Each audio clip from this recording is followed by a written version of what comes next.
Alors il y a aussi un groupe, cette fois retour en France, qui lui est très très intéressé et fait fond sur cette question raciale, la question de la race.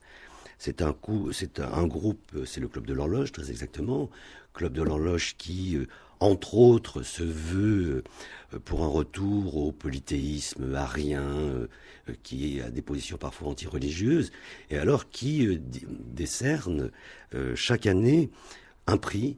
Alors il est d'une certaine manière par antiphrase, hein, vous avez expliqué ça, Bertrand Jordan, c'est le prix Lysenko.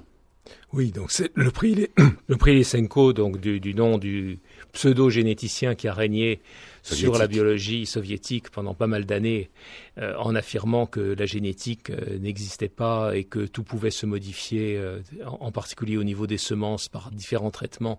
Bon, ça correspondait à une idée extrêmement fruste de l'homme, de la création de l'homme nouveau, de la primauté du politique sur le physique. Et ce prix Lysenko est décerné par le Club de l'Horloge aux gens dont ils considèrent qu'ils ont pris des positions scientifiques absurdes pour des raisons idéologiques.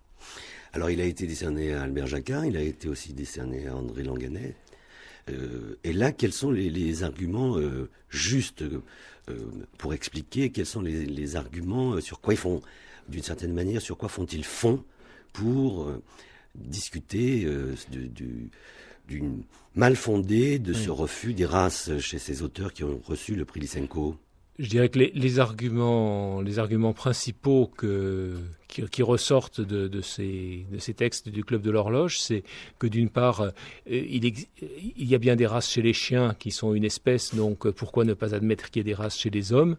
Et d'autre part, que quand Langanet ou Jacquard, ou d'ailleurs moi-même, parlent de groupes humains, bien ils se contredisent, puisque les groupes, c'est les races, c'est exactement la même chose. C'est ça qu'affirme le Club de l'Horloge.